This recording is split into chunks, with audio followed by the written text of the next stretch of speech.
interagindo com esse mundo da atualidade que também tem esse comportamento, ele precisa se precaver para que ele não seja objetificado.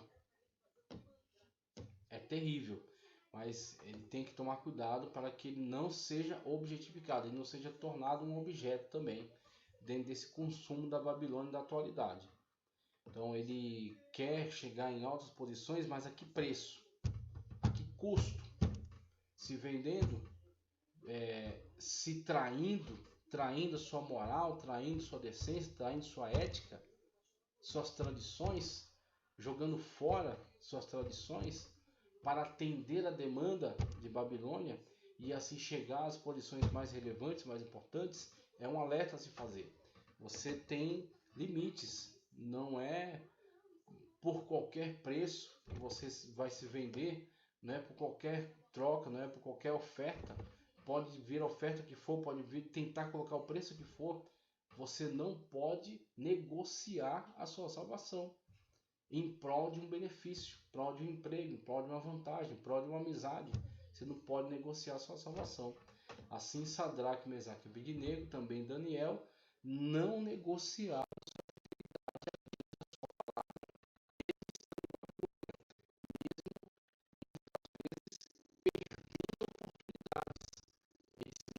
fiéis e Deus honrou. Deus ele veio intervir na situação para que eles não fossem lesados e para que o nome do Senhor fosse glorificado através deles e a sua escolha fosse sustentada pela mão de Deus. Então é um desafio para nós na atualidade, diante de Babilônia, diante do seu comportamento, ser fiel até o fim. Veja só, o sofrimento do justo. O sofrimento do justo. A história de Daniel e seus amigos nos faz recordar que os justos podem passar por provações. O sofrimento é uma parte comum da experiência humana e não poupa aqueles que temem ao Senhor. No Novo Testamento, Paulo e Tiago expressam uma verdade em 5, 3 e o 4, né?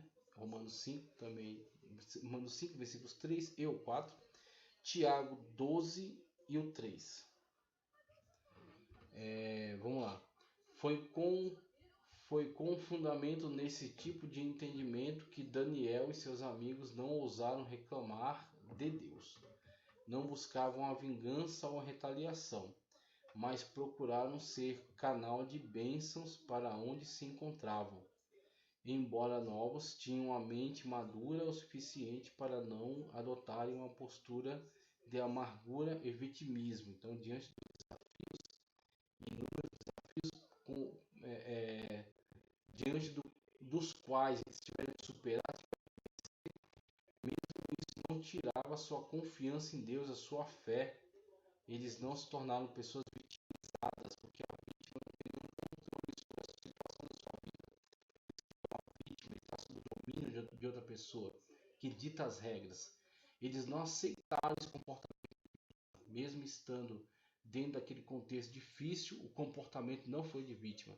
Eles se posicionaram e souberam superar as dificuldades e obtiveram grande êxito. Com crescimento intelectual, crescimento isso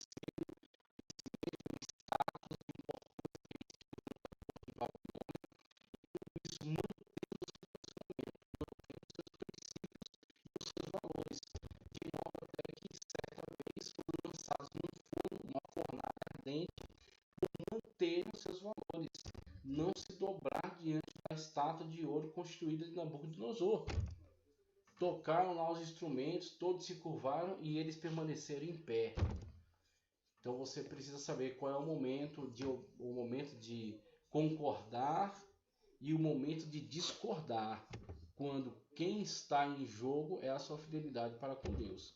Aí chega o momento em que é exigido de você um posicionamento de fidelidade para com Deus acima de quaisquer circunstâncias, estando pronto para o que vier, porque eles disseram para Nabucodonosor: acerca disso nós não temos que responder ao rei.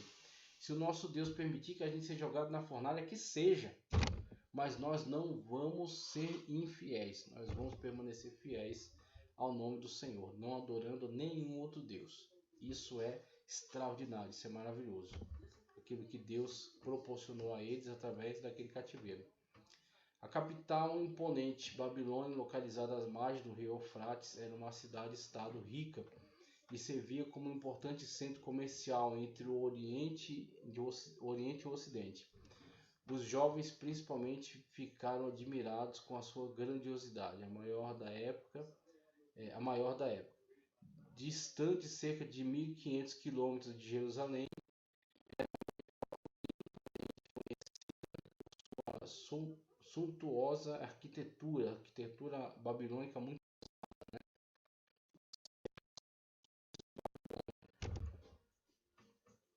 jardins suspensos, aliás, né? A cidade era cercada de milhares de torres. A sua cultura, como a atual, era orientada a imagens e a estética. A cidade se fazia conhecer por seus luxuosos palácios reais e obras de arte, pátios e assim conhecidos como uma das sete maravilhas do mundo antigo. Era fácil alguém ser seduzido como ocorre com a mídia verdadeira. A pessoa está num ambiente grandioso, um ambiente suntuoso, um ambiente onde ele é exposto a algo muito extraordinário, e isso pode trazer sobre ele um nível de encantamento com tudo aquilo, que ele busque validar tudo aquilo que pertence àquela cultura, àquele povo, só pela perplexidade na qual ele se encontra, pelas obras e construções e beleza e cultura e arte e sofisticação. E por encontrar coisas boas em Babilônia, é muito arriscado que ele busque validar tudo, todos os comportamentos, todas as escolhas, todas as opções de Babilônia sejam igualmente importantes, tá certo? Sejam igualmente válidas. Aí você perde seu senso crítico, você perde a sua capacidade de análise e você começa a engolir qualquer coisa, engolir tudo. Então se mostra perplexo diante das situações e com isso se torna vulnerável, absorve tudo que dão para você sem fazer crítica. É um grande risco, um grande perigo. Então é exatamente aquilo que precisamos observar aqui. Eles não se deslumbravam, mesmo com todo aquele engrandecimento, aquele poder, aquele luxo, aquela imponência, eles não se deslumbraram com tudo aquilo, permaneceram fiéis ao seu Deus, mesmo diante daquele contexto. Não é que eles não valorizavam, mas eles não estavam deslumbrados com tudo aquilo.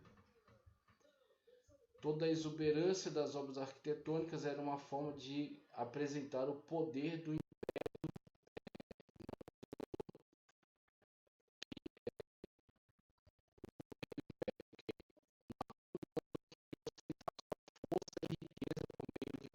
materiais e de suas realizações, lembrando a fundação original da cidade de Gênesis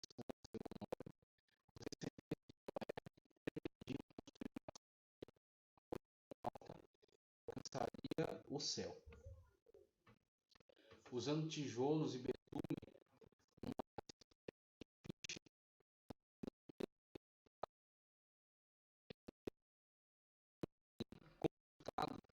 além de não terem consultado ao Senhor, o propósito era a fama.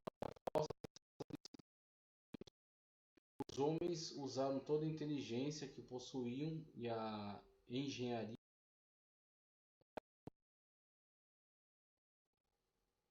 Isso mesmo. Os homens usaram toda essa inteligência que possuíam para construir um edifício simplesmente para sua própria glória, em oposição a Deus. Essa é a ideia, a oposição que estão fazendo a Deus e a sua ordem. Deus já havia trazido para ele ordens importantes através do seu Santo Espírito, que interagia com o homem. Mas eles deram as costas e seguiram seus próprios propósitos e se envolveram num intento cujo qual não havia limites, devido a toda a interação que havia entre todos aqueles povos de diferentes origens, mas com uma só língua. É onde Deus vem intervir na situação, trazendo diferentes línguas. Com essas diferentes línguas você tem um atraso aí nessas obras malignas de unificação das forças do mundo para a sua destruição, para a sua autodestruição. Isso foi então retardado por muitos e muitos séculos. E aí você vê novamente Babilônia retomando